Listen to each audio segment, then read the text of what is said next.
Hello, everyone, and welcome to the NFC North Divisional Preview. And this is a fun division.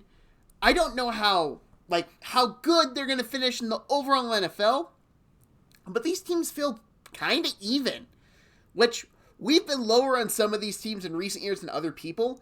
But wouldn't you agree? It feels more even than it has been in a while. Yeah, well, and I think it's perceived leveling of the playing field. You know, you have an OC from one of these teams going to be the head coach of another team. So you're thinking that, there's going to be a little bit of setback for one team versus hopefully an elevated offense for the other team.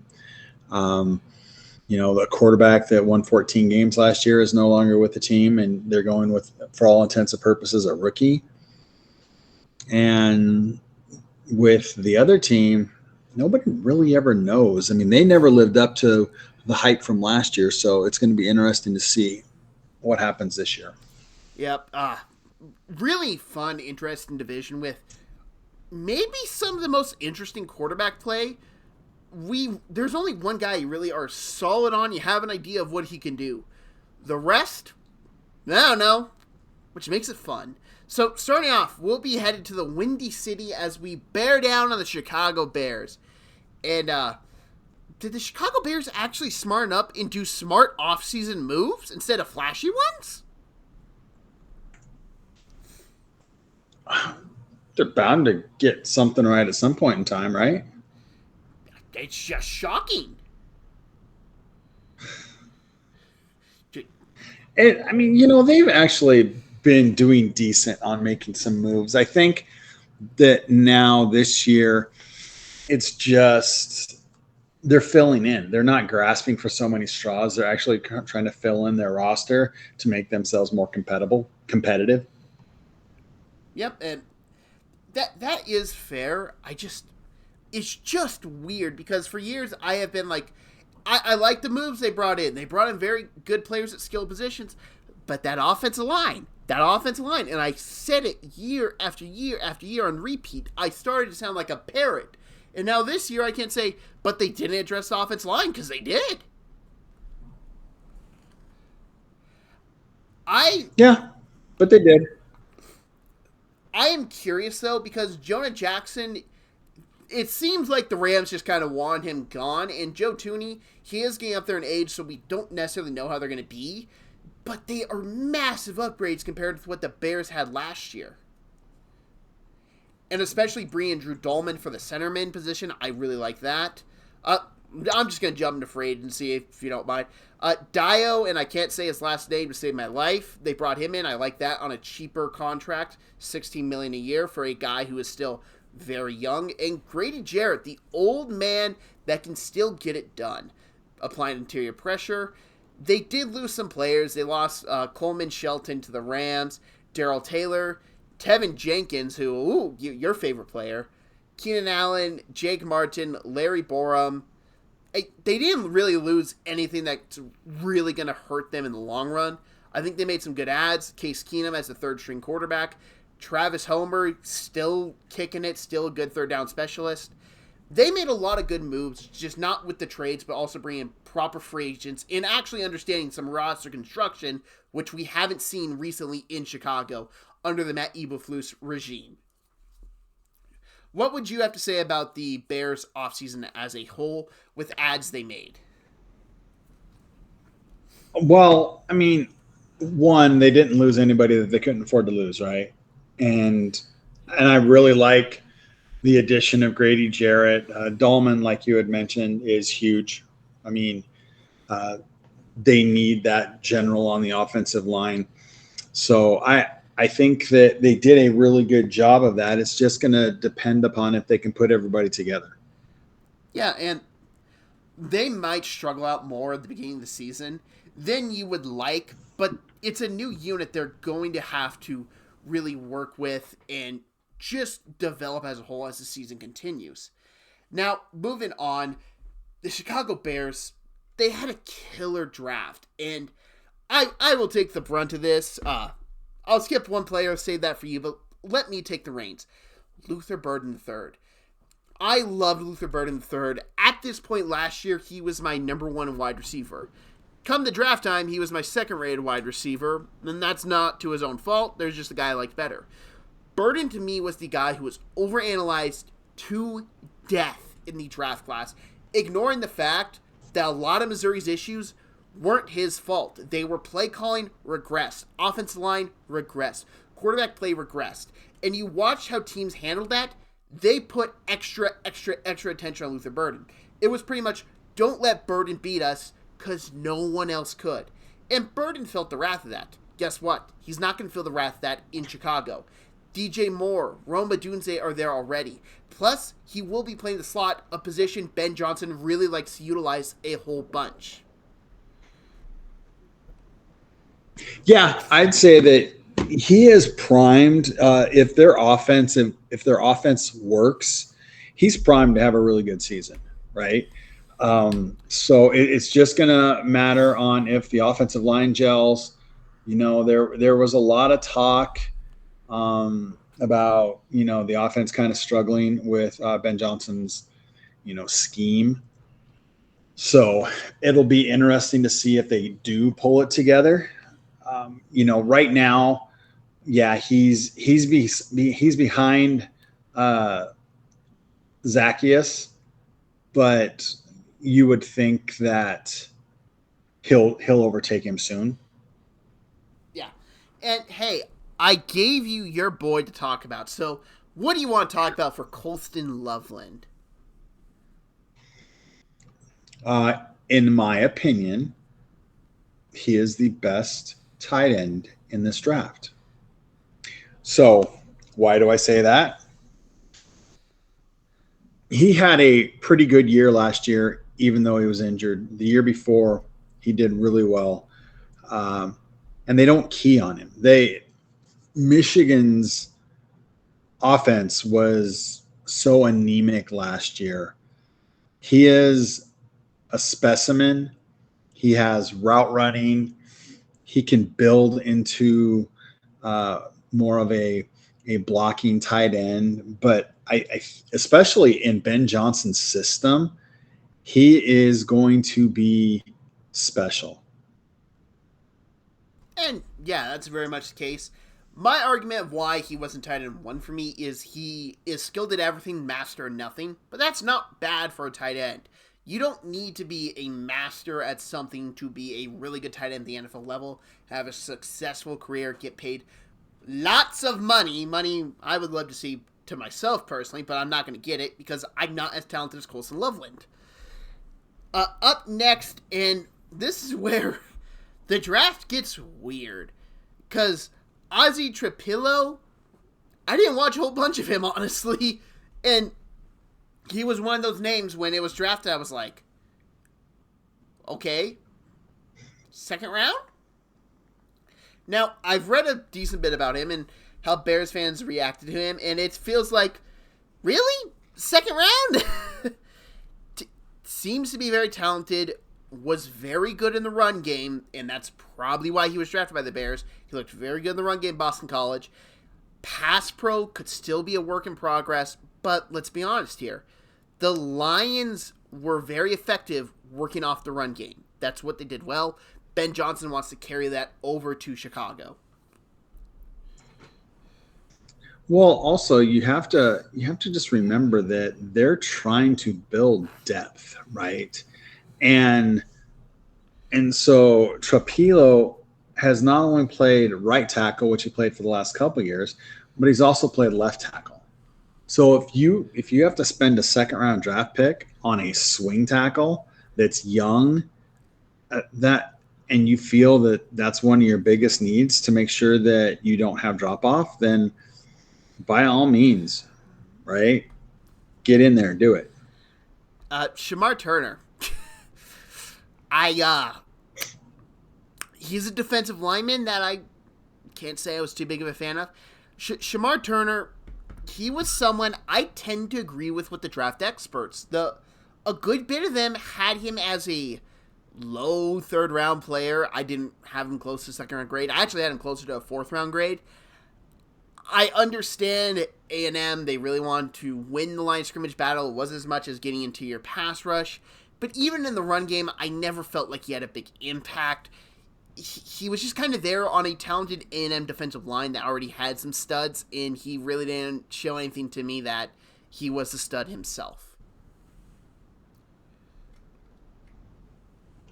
I think his versatility on the defensive line is really one of his key attributes. Not, he doesn't just play defensive tackle; he can go up and down the defensive line, right? So in college, he did play five positions on the defensive line over 4 years.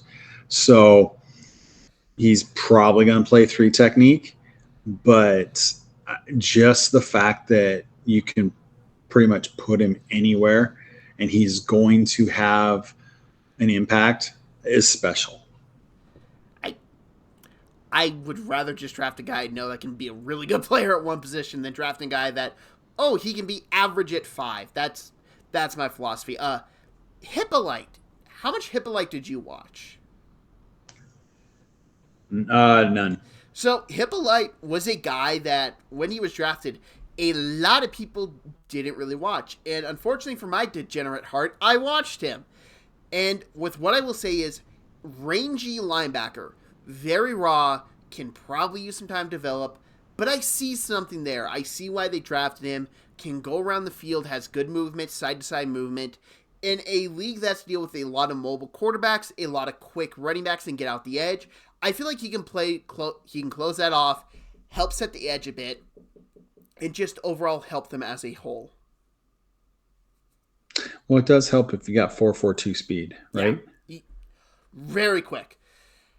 Now we move on to Za Frazier, which, man, I hate learning that name because I always wanted to call him Zach during the draft process. Za Frazier is a UTSA cornerback. What does a UTSA cornerback contain? I don't know. They're 6'3" and lengthy. They have a certain type of cornerbacks they like, will be aggressive and press. Is he raw? Yeah, I would say, which is maybe not something you want for a guy that's about to turn 25 in October. But there is talent there. He is lengthy. He has a lot of good measurables. I see why the Bears drafted him. Well, it just seems you're right. I mean, they do seem to have a thing, and I mean, everybody thought that the last UTSA cornerback that came into the league needed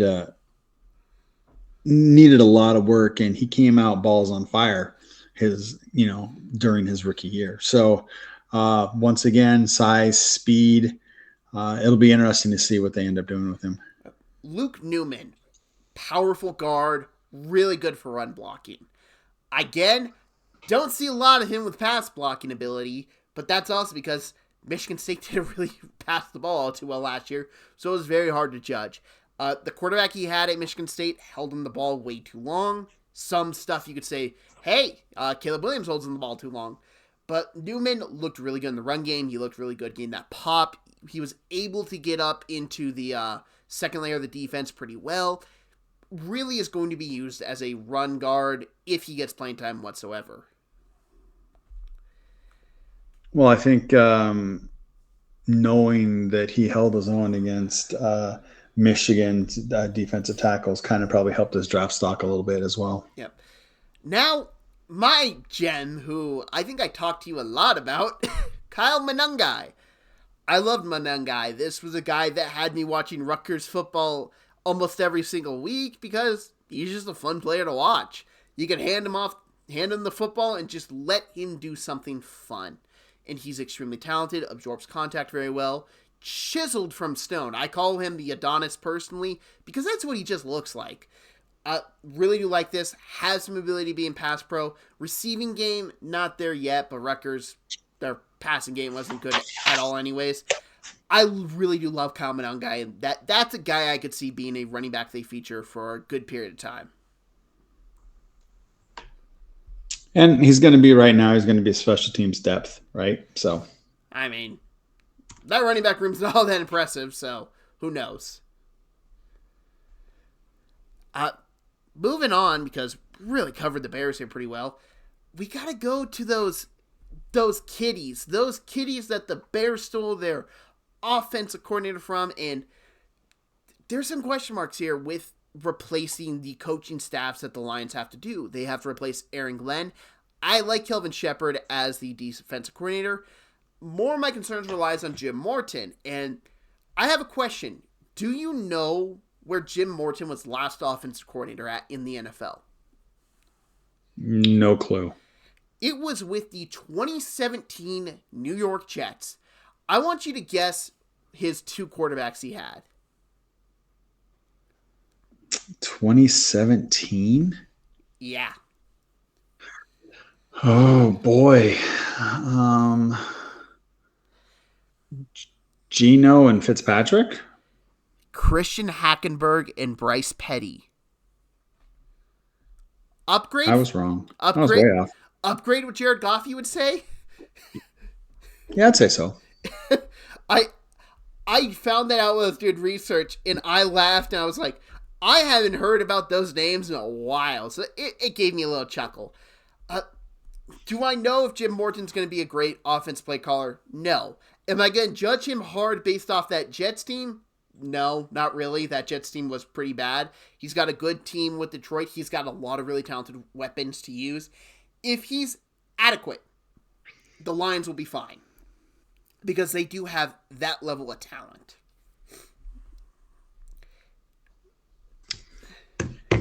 Well, let's get into so they, just like any team that has that is kind of like achieved, right? There are going to be a lot of players that move on because they're going to get paid.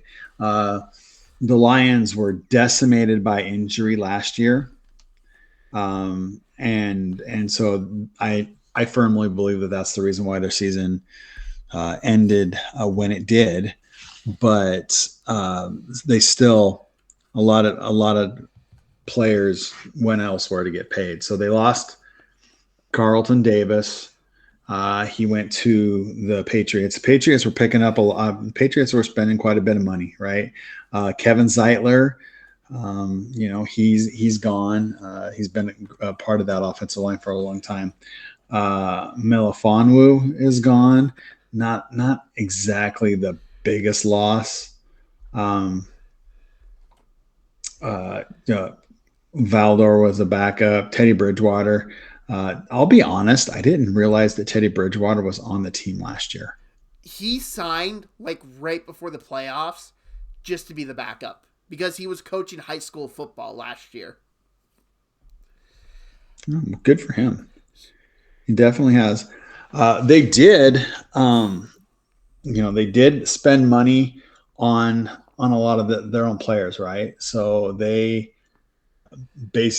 like, okay, we want to keep you in the fold. So they did spend money on a lot of players, but they brought in DJ Reed, who I would from say the Jets, who I would say is an upgrade from Carlton Davis, just because with Carlton Davis, he has such a lengthy injury history, and DJ Reed, he's always solid, he's always on the field, and he's always a good player. Yeah, no, I would agree. Roy Lopez, defensive line.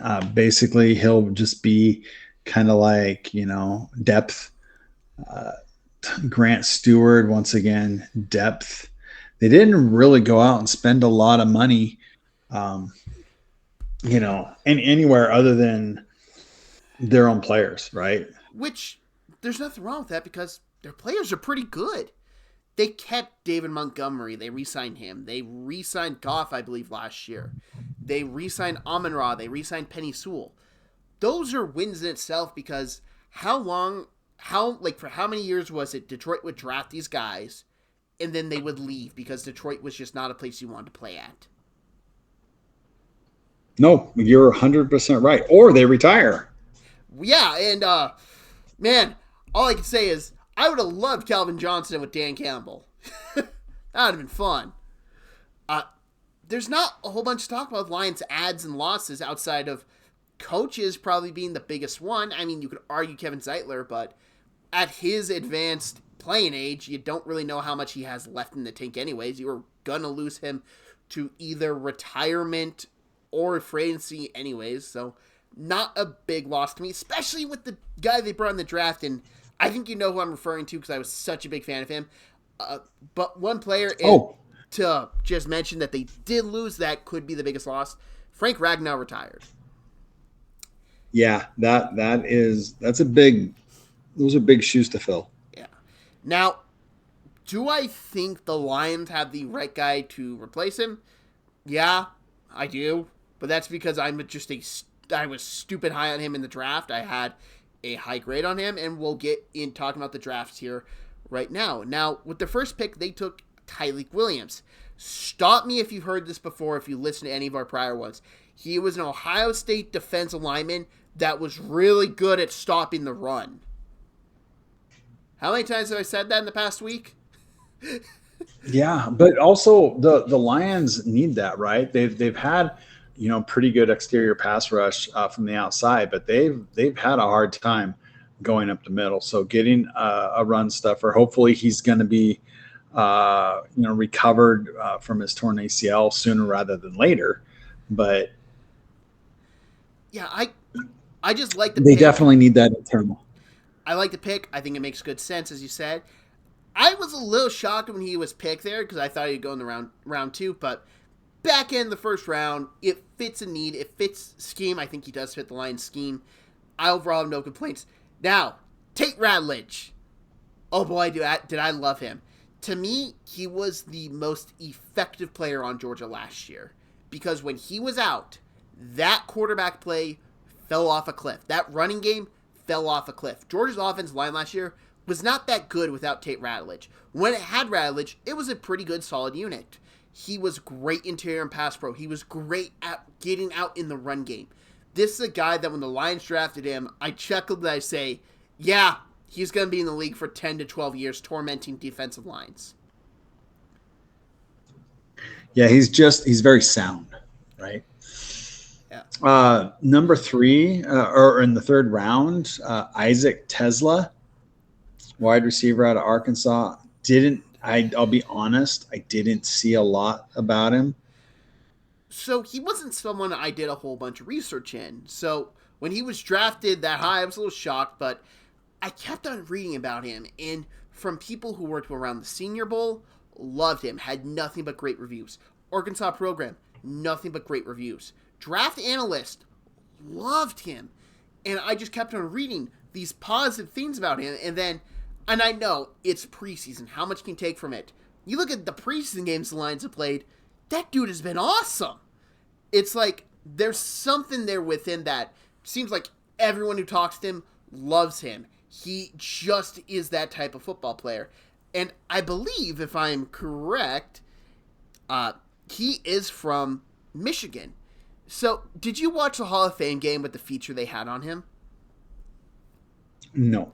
So, when he went in for his Lions pre-draft visit, he walked in there with a custom Tesla Lions jersey.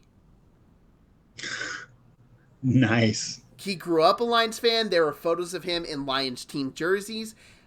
I love that. And that's a guy that just sounds confident. He just sounds like a football guy. How perfect for Dan Campbell. Yeah. Well, hey, he likes football players, right? In the 5th round, they go out and they get another guard with Miles Frazier. And let's face it, their offensive line, they lost a couple pieces, so they definitely are trying to get younger, as well as supply depth. So Frazier, he's got 1,000 pass blocking plays, and he's allowed the second lowest pressure rate in FBS. So he definitely has some skills, and to get him in the 5th round, he's, I think, right now slated behind Mahogany, but who knows if that'll turn around, depending upon Mahogany's health. Yeah, and that is key. And Frazier, as you said, a lot of experience. That LSU offensive line was really good last year. It does not hurt to draft someone from a talented unit like that. Now moving on to Ahmed Hassani. I apologize I butchered that name. So, Hassanin. Hassanin, thank you. He was a guy that just really wowed you when he watched his tape. Phenomenal athlete. Raw. And there's a reason why he's raw. He started playing football in 2018. Why? Because he grew up in Egypt. His family moved to Egypt at age 6. And he participated in CrossFit, wrestling, boxing, and swimming. In 2018, he moved back to the States, moved to Anaheim to live with his brother, and a football coach had to convince him to try the sport. So is he the first defensive end taken since Dexter Lawrence from Boise State? DeMarcus, and Yeah, DeMarcus, excuse me. defensive end, I would have to think, I would say so, because I can't really think of another Boise State defensive lineman that got drafted. And then rounding off everything, they had 2 7th-round picks. They had Dan Jackson, a safety out of Georgia, and then Dominic Lovett, a wide receiver out of Georgia. So they dipped heavily into the SEC in Georgia this year. So I was a big Dominic Lovett fan because, listen, I understand the one thing he struggles at is pretty important, and that's catching the football. Talented runner, though, good route running, really good athlete. I really was a big fan of Dominic Lovett during the draft process. I think he was appropriate value, but this is a guy that you got to work with, you got to stay on him, and I think something is there with him. It'll be interesting. I mean, unfortunately, not everybody makes it onto the roster, right? So hopefully, he at least shows out enough to where he can get on the practice squad. Yeah. Yep. Now, and then maybe he'll get his chance. Okay.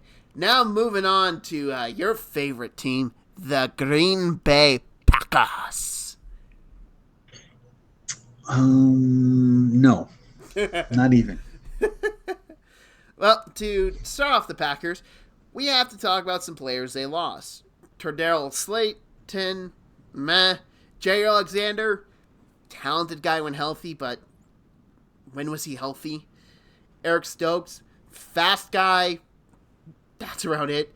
Eric Wilson, Josh Myers, Corey Ballantyne, Andre Dillard, Robert Rochelle, Tyler Davis. They really didn't lose anything that I'm all too worried about personally. They actually went out and spent some money in free agency, more so than what they typically do. Going out and spending almost $20 million a year on Aaron Banks, which he went to the banks. Yeah, I'm not sure how he got that, other than Kyle Shanahan got Banks paid. Nate Hobbs, they spent some money on Hobbs. He's a quarterback, a lot healthier than Jair Alexander. So definitely. And then everybody else that they brought in, Mecole Hardman. If they make it to the Super Bowl, they're going to win because all he does is catches game-winning passes for the Super Bowl. Isaiah Simmons, that'll be interesting to see how that goes. I still like Simmons, but we'll see. I mean, typically the Packers don't go out and spend that much money in free agency on players, so that was kind of interesting to see. So the weird thing is with Aaron Banks is that we're both a little skeptical of how that move is going to work, but it feels kind of wrong to say the Packers misjudged the offensive line position because they usually do that so well. So yeah, that's true. It's very. It could have weird. been scheme fit. It could have been scheme fit. I look at Aaron Banks, I'm like, I want to criticize the move, but I feel like criticizing a Packers offensive line decision is going to get me looking like an idiot. So that's where I stand on that. Nate Hobbs, loved him. Phenomenal nickel corner. I really did like him a bunch. I thought he would get paid more money, honestly. I thought this is a guy that, with how prevalent the nickel position is in the NFL, I thought there was a chance he could get closer to 15 to 16 million a year. Yeah, I mean, it's always interesting to see where and how the money goes, and the fact that he signed relatively early and got that. Maybe there were some things that we just don't know about, right? Yep, and that could very well be the case. I just thought he was going to get paid more because he's just a really good player. Now, moving on to the draft, and did a pick surprise you more than with what the Packers made in the first round? You know, not really. Simply because, I mean, every draft it's talked about that they don't take, wide receivers in the first round, right? And you don't take one until you do. So obviously they liked him and they went for it. Yeah, talented guy. You can have some concerns that, hey, he only produced 1 year in college football. That was at Texas. I'd also say Houston had no passing game whatsoever during his time there. He went to an offense that could really utilize a wide receiver in Texas. Was actually supposed to be the number 2 wide receiver to Isaiah Bond. Overtook him by the end of the season. Really became Quinn Ewers' safety net, the guy you can get the ball to all over the field. I don't think he's as fast in his playing speed as his combine was, but that's overall fine. He's a talented receiver that finds open holes in the defenses pretty well. Yeah, I actually. Sorry about that. I actually like him in this fit better than I like Tet in his fit. So it'll be interesting to see how they're. Boo! I know, but that's just how I think it. The only thing that might deter him from having the season that that Tate has is the fact that he does have a lot of wide receiver talent surrounding him. Yep. Now we move on to the second round pick. You remember what I said a little bit ago about Packers and offensive linemen? I'm afraid to speak my mind because I'm going to look like an idiot, I have a feeling. I wasn't the biggest Belton fan. To me, he was just not there as a player. I thought there were other positions they should have looked at addressing, mainly in the defensive pass rushing realm. The Packers are very good at developing offensive linemen. It would not shock me at all if I'm just way off on him. I just wasn't a fan. He didn't have the best pass blocking reps I would like, or the best run blocking reps I would like. Just kind of there for me. Packers, though, I'm prepared for them to make me look like an absolute idiot. So I actually really thought his run blocking was above board. I thought he was a really good run blocker. Pass blocking, no, I didn't see much there. But I mean, that's what they do. They work on trying to help him out, right? So he's going to be behind. He's not going to be starting right now, so he's going to be sitting down and watching and getting reps, and we'll see what happens with him. Yep. And then we move on to Savion Williams. And Savion Williams, very interesting player. Wide receiver that can kind of play running back too. He's in a Deebo Samuels-esque mold, and I know people have been saying that for a while. Oh, this guy's the next Deebo. This guy's the next Deebo. He was truly utilized like a Deebo Samuel in college, and it's kind of hard to see him not play that role in the NFL. And he's fast, right? So it seems like they do like their fast receivers. Yep. Round 4, Baron Sorrell. I honestly don't recall if I've ever seen him play. So he's all yours. Oh, thanks. Sorrell, gonna be honest, Creep, he wasn't my favorite player. Now, the positives are high motor, doesn't give up on plays. The problem is, he really didn't do a whole lot. I understand, hey, he posted career highs in the SEC at 10.5 tackles for loss and 5.5 sacks. 1.5 of those were against Mississippi State, and that offensive line does not count as SEC offensive line, in my opinion. I watched him, and I just got the feeling that, yeah, Texas still needs to address the edge room as a program. That was really the feeling I got. He didn't blow me away too much. You've already mentioned that you did get to watch a lot of Oklahoma State. So, what are your thoughts on Colin Oliver? There's a reason why he wasn't the first Oklahoma State linebacker selected. Here's the issue. He wasn't as effective as Nick Martin, which can say, hey, we really didn't truly get to see him play as much because Martin was doing a lot of the heavy lifting. He had some standout years, the Big 12. I know people will say that. To me, he wasn't all that impressive. Someone who I think maybe you put on the edge instead of linebacker. Because I don't think he's an NFL linebacker. He does have some good hand movement. He can maybe win at the NFL level with his hands. All right. And then Warren Brinson, defensive tackle out of Georgia. He was a player, all right. Georgia's... Well, that's... Georgia's... And that's fine. Georgia's interior defensive line, it wasn't as good in years past. They got beat up a bit. You could really abuse them, and that was really showcased in the Ole Miss game, where Ole Miss just abused the trenches on both sides of the ball. And it was very clear it was not a typical Georgia team last year, and Brinson, I wish him the best. Well, I mean, they do definitely like their Georgia defensive guys, right? Bullard, Quay Walker, Devontae Wyatt in recent years. So, they got in the 7th round, they had a couple of 7th round picks as well.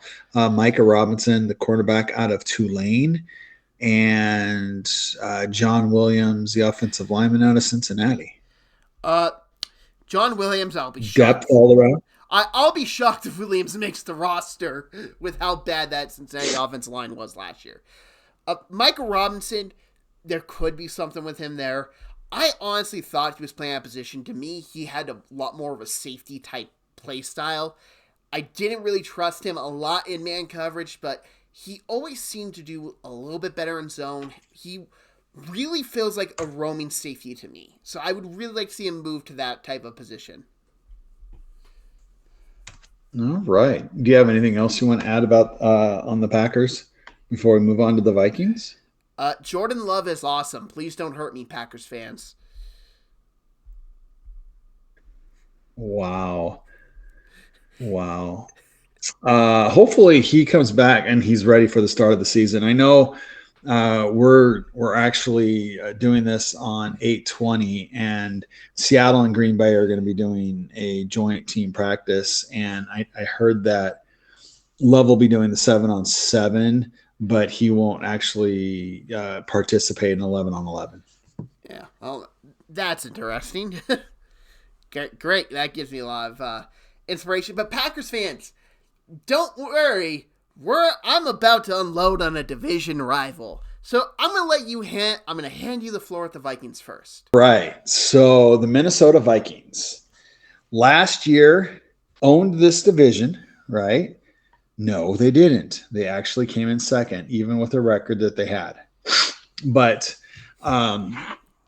they have a lot of roster change. They lost Sam Darnold, who's now in Seattle. Cam Bynum, they lost him. They lost Daniel Jones, the new starting quarterback for the Indianapolis Colts. Cam Robinson is now in Houston. Patrick Jones is in Carolina. Garrett Bradbury. So have you noticed that almost every team in this or every team in this division has lost somebody to the Patriots. So Shaq Griffin, he came in midway through the year last year and he played some valuable reps when they had some injuries. But he's gone again. Trent Sherfield is gone. They lost a lot of players.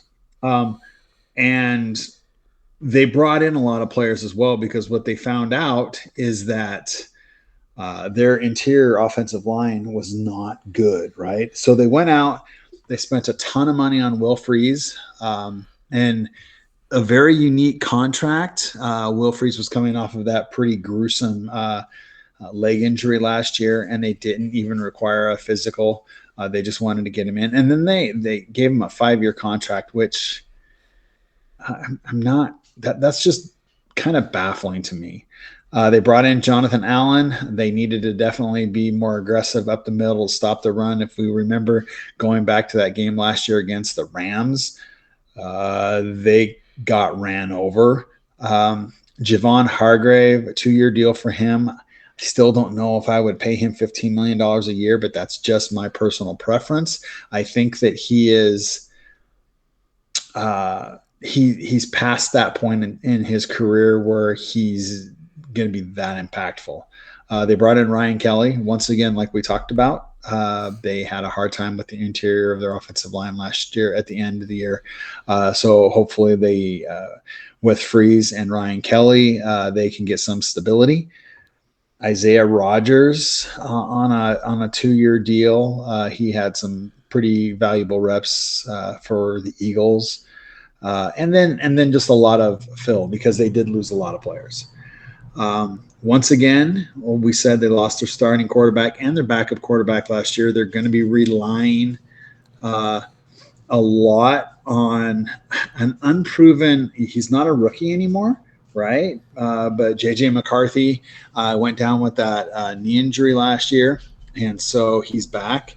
And they basically gave him, the keys to the castle, and they said, hey, go take this team, which has a ton of weapons, a revamped offensive line, a quarterback-friendly system, and see what you can do with them. So do you want to add some input before we go to the draft?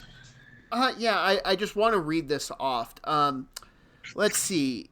4,319 passing yards, 35 touchdowns. Did I say 13 wins? 13 wins. Why? Why, Minnesota? Why? Now, this isn't necessarily me saying what I think about J.J. McCarthy. You want to listen to my thoughts on McCarthy. They're not overall all too great. I don't get this. You have a quarterback in the room that performed way above expectations. You can be like, hey, we're afraid to pay him. That's fine, I understand. You let him walk for nothing. You didn't even franchise tag him and try to trade him. Tell me, how desperate was Seattle for a starting quarterback after they traded Geno? They were pretty desperate. And I know that how to put this. I have a feeling that they had already been talking with Darnold before the actual trade with Geno went to. Just some buzz, going around Seattle. I think that there was already kind of like an understanding with Seattle and with Sam. But to your point, Seattle didn't pay him this huge amount of money. He's basically making $33 million a year. It's a 2-year deal. You probably could have signed him for something very similar. I truly think that he would have had the starting job this year, at least in the beginning, especially with that revamped offensive line. I mean, he was lights out until literally at the end of the season when Darisaw was out, when I think O'Neal was out, and then everybody else on the interior. I think Donovan Jackson was out as well, right? So I mean, they were just Donovan Jackson was their rookie, but was a rookie. He was a rookie. no, he Never is mind. he I'm is sorry. their No. rookie this year. Yeah, he is their rookie this year. Yeah, it's But yeah, their line was in shambles at the end of the season, and they went up against a meat grinder in the Rams. So, um, yeah, it's just the Vikings are just prone to, hey, something works, let's take the shotgun and blow our foot off. Like that's what this is. the one thing that I'll say is there was a lot of buzz about how well McCarthy understood the system last year before he got hurt. Obviously, the coaches feel that he's something, and I really like the coaching staff in Minnesota. So, I'm sitting here in Billings, Montana, as are you. We are not in Minnesota, no, nor do either of us have a coaching background. So we see what we can see, and we judge our things there. Those guys are in the room with them every day, right? Uh, let's hope it doesn't go to bite them because they've got a really solid team, and uh, I would really hate for the rest of this team to kind of suffer because you didn't want to pay somebody $30 million. But Which I say that like it's it's $30 million. I mean, come on, right? well, for a quarterback that performed as well as Sam did last year, that's not a bad contract. No, you're absolutely right. It's not. I mean, it's below market value, for what he did. And Sam knew, right? But I mean, it's not like they didn't have cap space. No, So, they could. I it's just these type of moves that frustrate me the most because even if you said, well, do we want JJ to play year 2? Okay, he's coming off an injury that was severe enough for him to be out for the entire year. He is going to still. This is essentially his rookie year. Now, who knows? Maybe this is he's phenomenal. You can't keep him off the field. We haven't seen him on an NFL field outside of a preseason game, which he looked rough. He looked rough in that game. He had 1 to 2 throws, but outside of that, it was not good. And now we're expecting him to play in the regular season because he's not playing the preseason this year, which is a different category of stupid in my opinion. And we're just expecting him to do this wonderful thing. Does he have a good system around him? Absolutely. Kevin O'Connell, great coach. Justin Jefferson, I'm pretty sure I could get him 100 yards in a game because it's called just throw it up to him. He'll come down with it somehow. But I don't think this is going to work out. This is a guy that had everything perfect at Michigan. And I've seen Vikings fans point out, well, he didn't have anything at Michigan. He had NFL drafted prospects at Michigan. Compared to college football, that's leaps and bounds above it. He had Roman Wilson. He had a phenomenal offensive line. He had Blake Corum. He had Mulkins. I'm blanking on his first name. He had a lot of good players. He had Colson Loveland as well. He had Harbaugh as a head coach. He was in the perfect spot in Michigan. Now we're going to translate that and hope it works out in the NFL, where he has no real playing experience yet because you're refusing to play him in the preseason. He has 1 preseason game action. I don't see this working out. And it's a shame because, like you said, I love this Vikings roster. As a roster as a whole, we take the quarterbacks off it, it's probably the best in the division. But I can't look past this quarterback issue.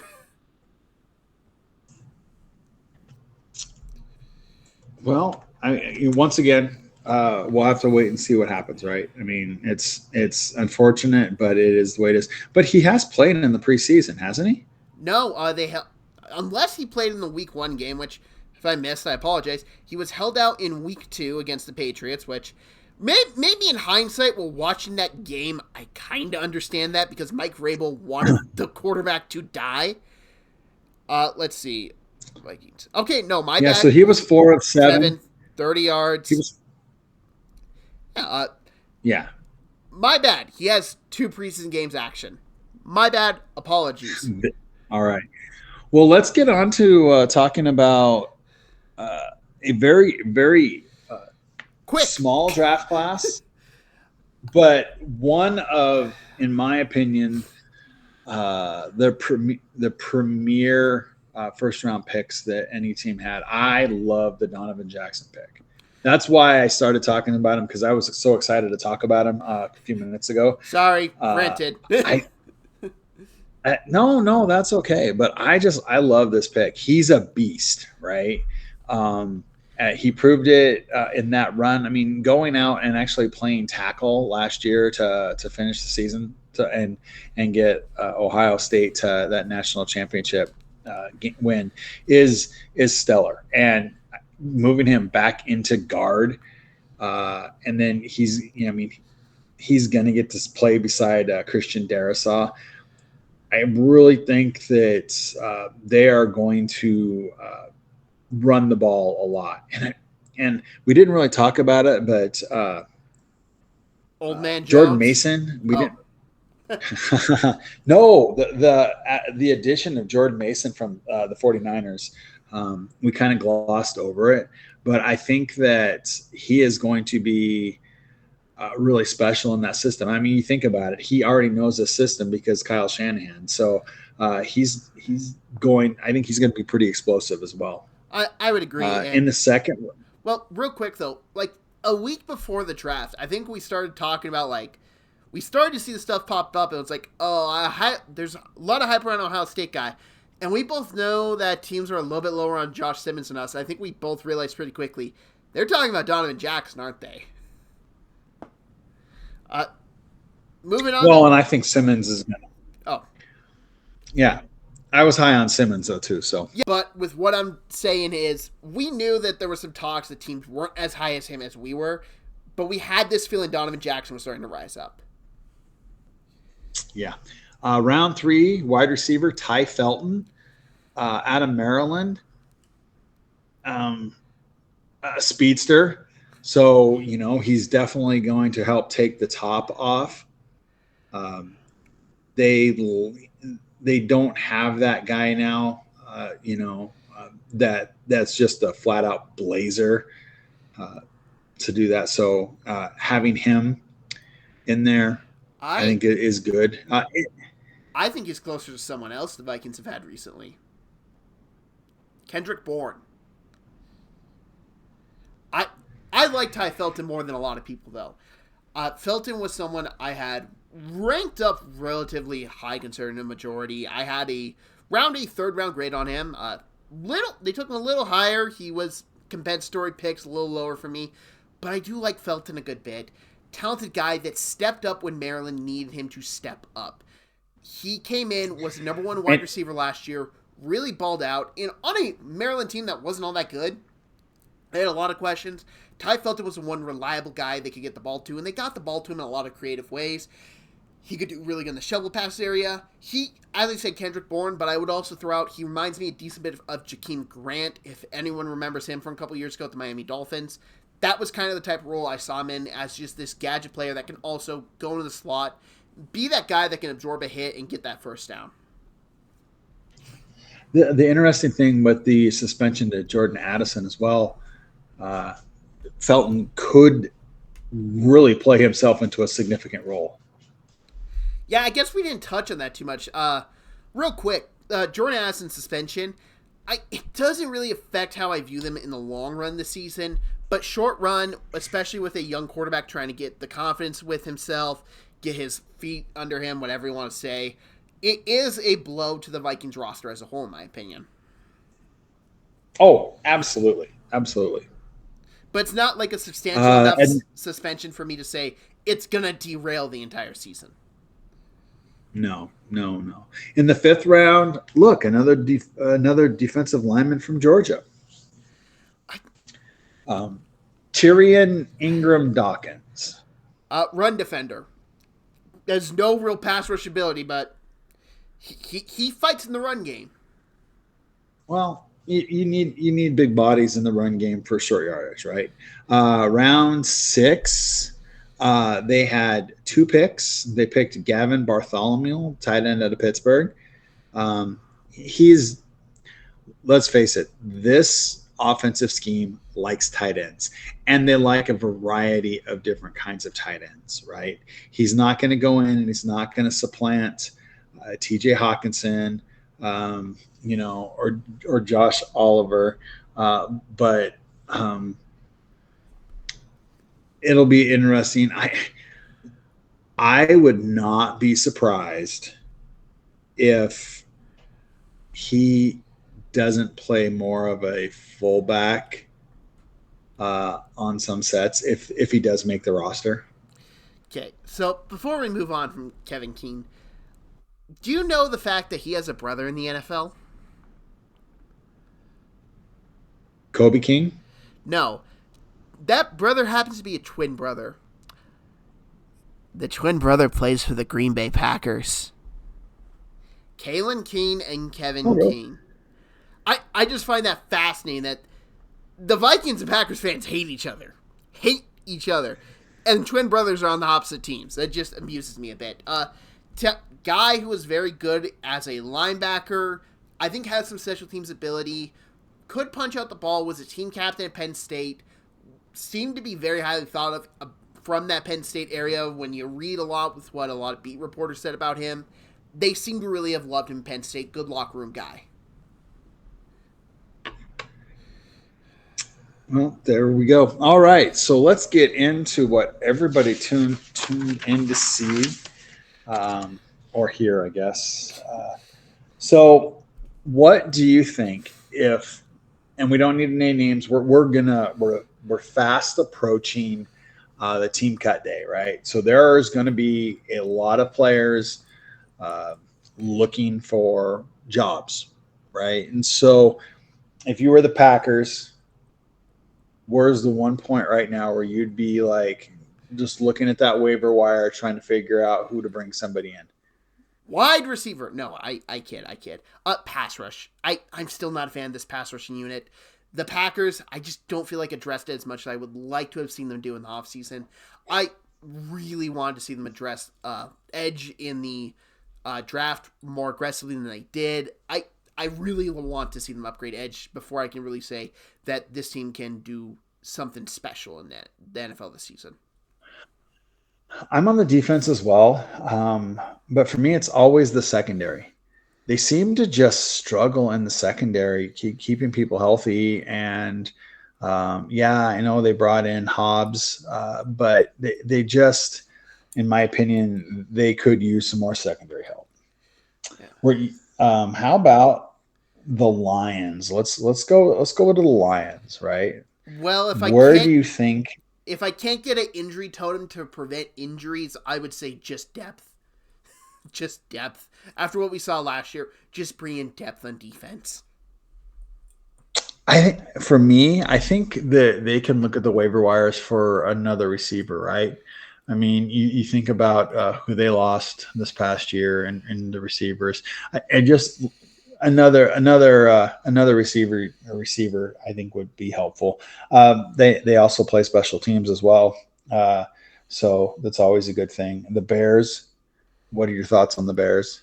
Depth of the lineman position. Mind you, they've what's that? Depth at the offensive line. I understand it's the starters are better than last year, but one of those guys gets down injured. I'm still not a fan of that unit. I picked depth in the secondary as well for the Bears, right? And to be quite honest, they need depth pretty much everywhere. They brought in a lot of pieces that are better than what they had last year, but if one of them gets a flat tire, you're kind of right back where you were last year. And then rounding it off with the Vikings, and I figured the reason why I put the Vikings last on this one is just because I figured you kind of bashed them a little bit. So, what do you mean? I did not bash them at all, idiots. To answer your question, I would say offense line depth again. I know I'm saying that same thing over again, but Will Fries, injury history. Ryan Kelly, injury history. With essentially a rookie quarterback, I would like some offense line depth. Yeah. I picked a defensive line depth, right? And ironically, Uh, the day of recording this, you just traded one of their defensive linemen depth. well, there we go. See? So I definitely know what I'm talking about here. All right.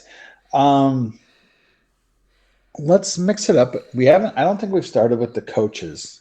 How would you rate the coaches in this division? As much as I bash them, the Vikings are one. O'Connell, love him as a head coach, but the reason why the Vikings are number one, Brian Flores. I love Flores. I think he should be a head coach in the NFL again, but he's not. He's manning that defensive staff, and he's doing a phenomenal job.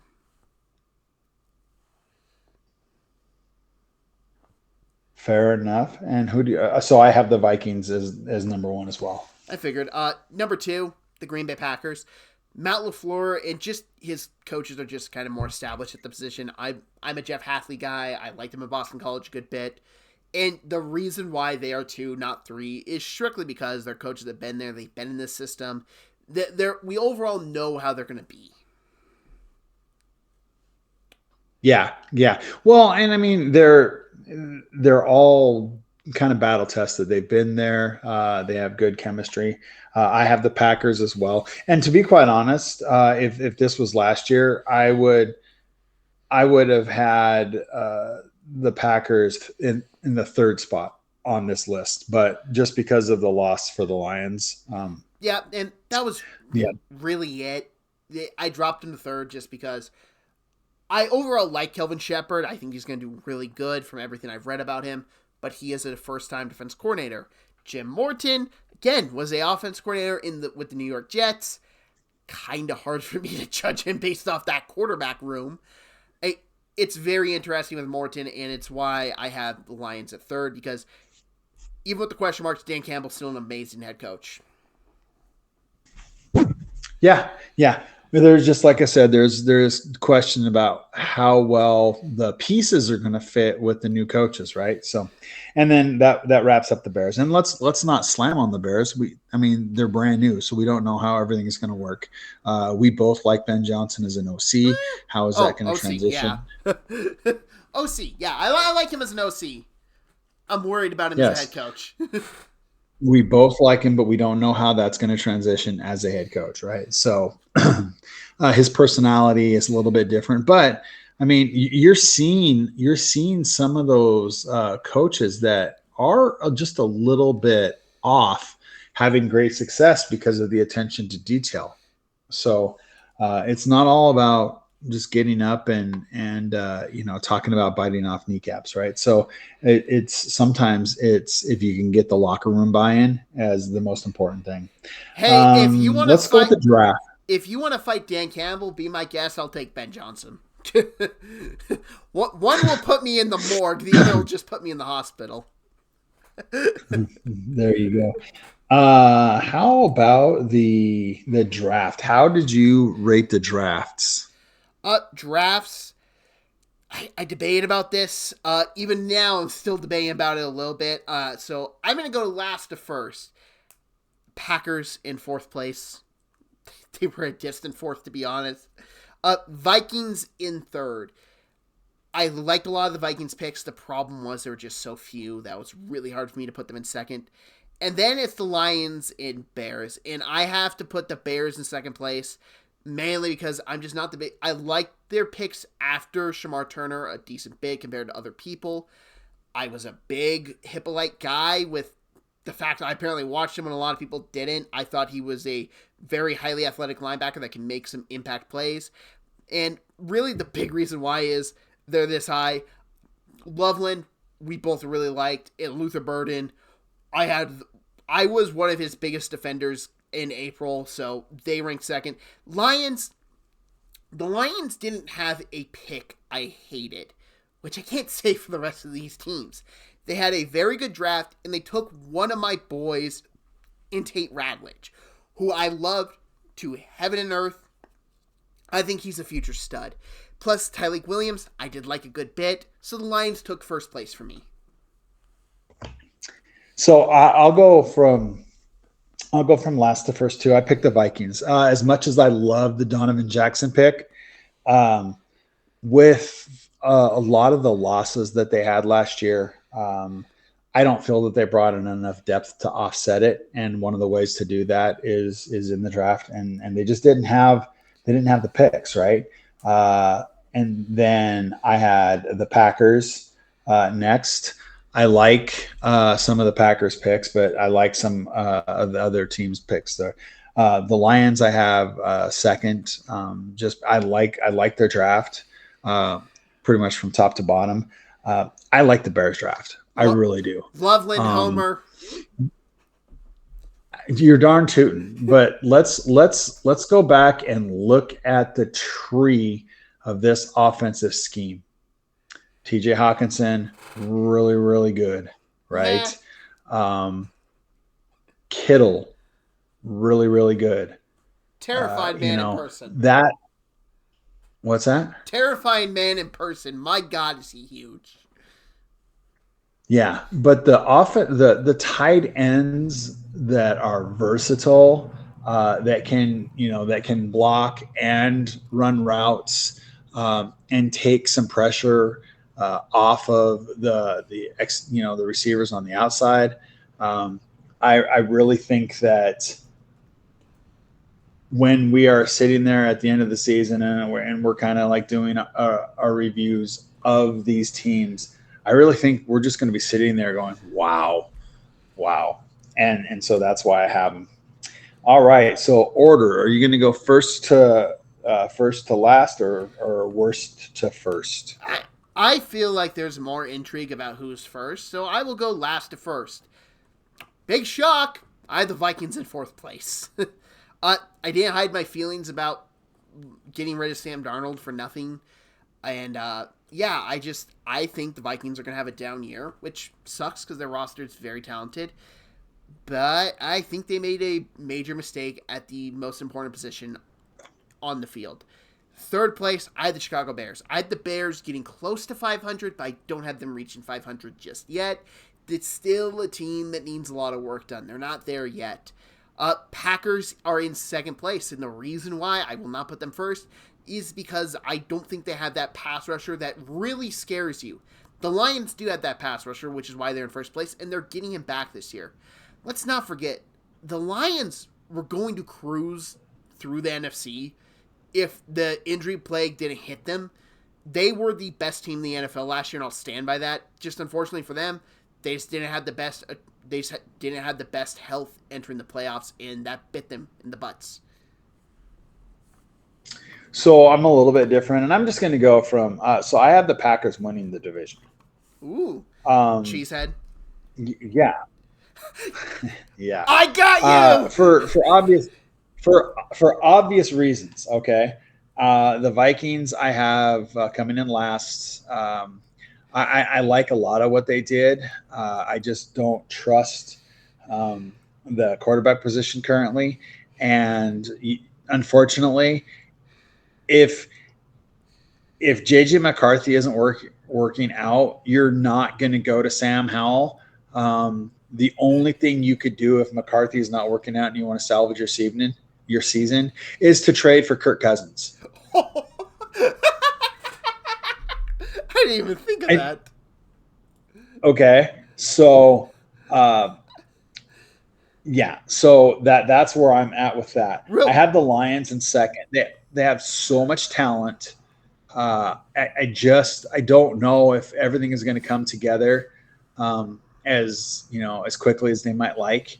And then you also have to remember that they're going to be having not only a new offensive line, but the new offensive play caller as well. And then I have the Bears in third. I think that the Bears did a lot this year, but once again, they're going to be transitioning to a new offensive scheme.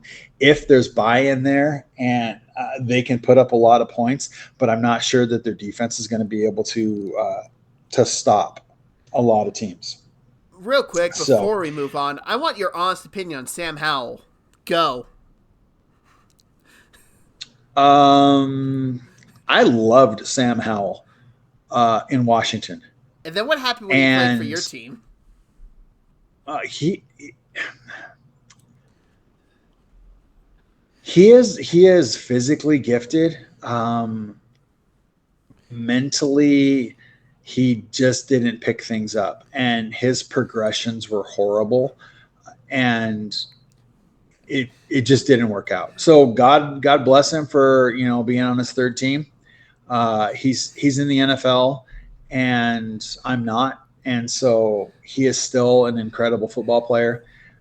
But if you are hoping that he's going to come in and save your season, uh, no, no, I right? I'm just saying that because when he played for the Seahawks last year, I saw the anger in your face watching him play.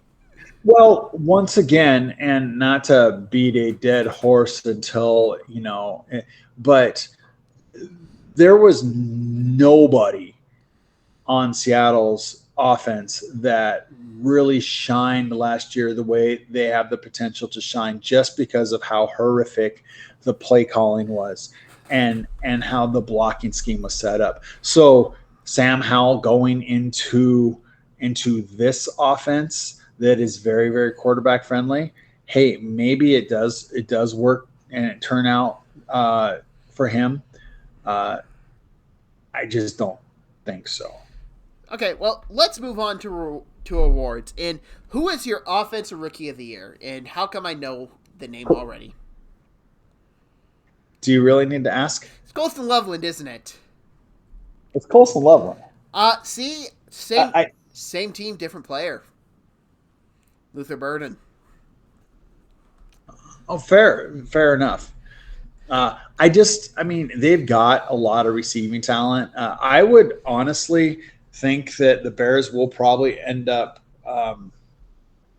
trading one of their tight ends. So, You hear that? Colston Loveland's on the block. Kidding.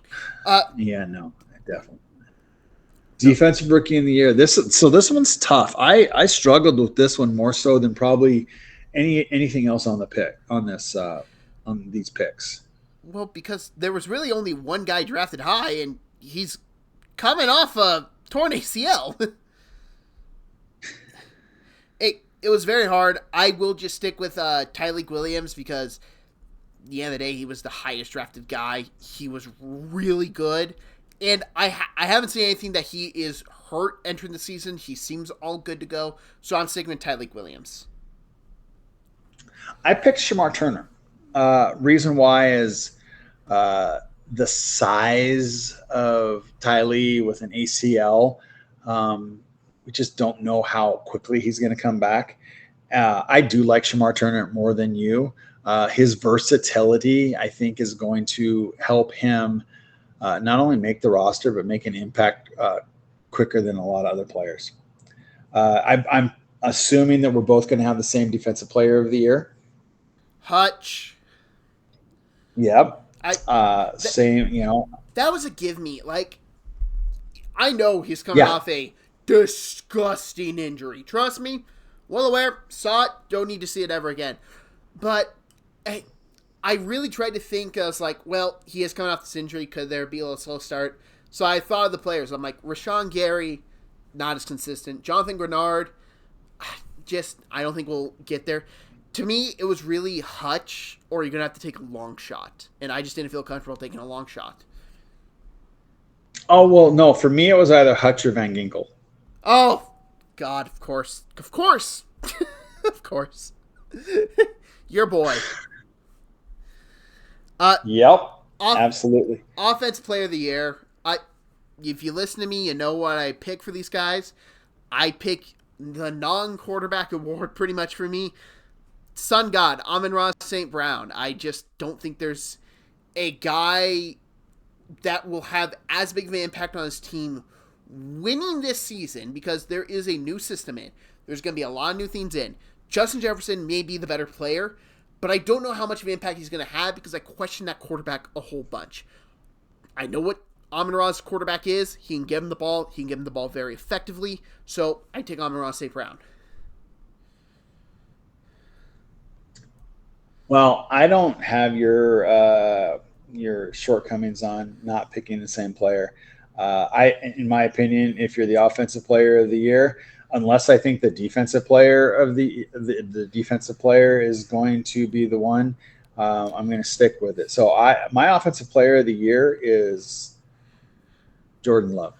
Feel the love. He finally has what we think is going to be a number one. He's got a lot of talent on the receivers. Look what the running game did last year. Yeah, I think that I've been one of the biggest love homers for a long time, so I love this pick. Yes. All right. MVP. Who's your MVP? You clearly had Jordan Love. I just give it to the team that's going to win the division. I give it to the quarterback. I give it to Jared Goff. Oh, you're going to love this. I gave it to Hutch. I gave you the hint that either the defensive or the offensive player of the year should get the MVP. This is why we should take microphones away from old men. They don't understand the modern game of football. If anyone could see my face right now, it's pure white like a ghost because I honestly have nothing to say. Here's the thing. You decide that your offensive player of the year cannot be the same person as your MVP, even though technically if you have an MVP that is an offensive player and he's the most valuable player on that team, he should be the offensive player of the year. Okay.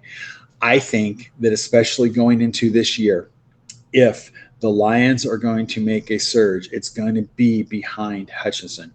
And so I think that he was on par last year to potentially have the sack record, right? And so I think that coming back this year with the added players on that defensive line, especially on the interior, I think that he's just going to show out. So he's not only my defensive player of the year, he's my most valuable player of the year. Real quick, I want to ask, last offense player of the year to win, last quarterback to win offense player of the year. Who was it? And what year? Don't know. Pat Mahomes, 2018. Okay. Doesn't go to so let's go. Okay, so that's fine, but let's go back to you're not liking me picking a defensive player for MVP. Who was injured on Detroit's offense last year in that game with Washington?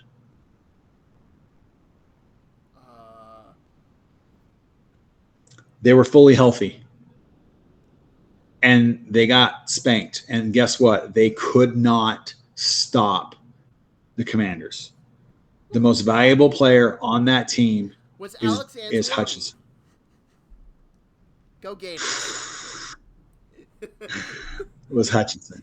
He's the most valuable player on that team. If anyone wants to know what we talk about in real life and how this all goes, this is what you're getting. This is me trolling him, having fun, and him getting close to punching me next time I see him.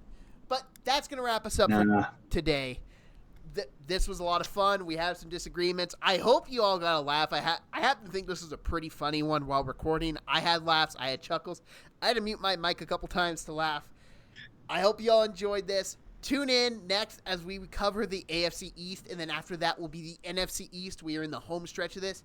The NFL season's just about to start. If you want to check out some videos on this channel, I have 32 season team previews for every single team on this channel. There is fantasy football content coming out on this channel right now. Yesterday was just uploaded top 5 rookies to draft. Tomorrow, I have another video coming up, top 5 biggest fantasy football risk. And also, tune in next week as I talk about one of the worst general managers in NFL history from a city of Buffalo, New York. Bills fans, you've seen him. You probably don't like him if you're tuning into this. I hope you all tune into that one next week because that is going to be my biggest video I'm ever doing. and will do for probably the entire season, so I focus just to what's happening. But I hope you all enjoyed this content. Thank you very much for watching. If you like this, hit that like button. If you're new to the channel, hit that subscribe button. If you'd share this, I greatly appreciate it. Thank you for tuning in. Have a great day, everyone.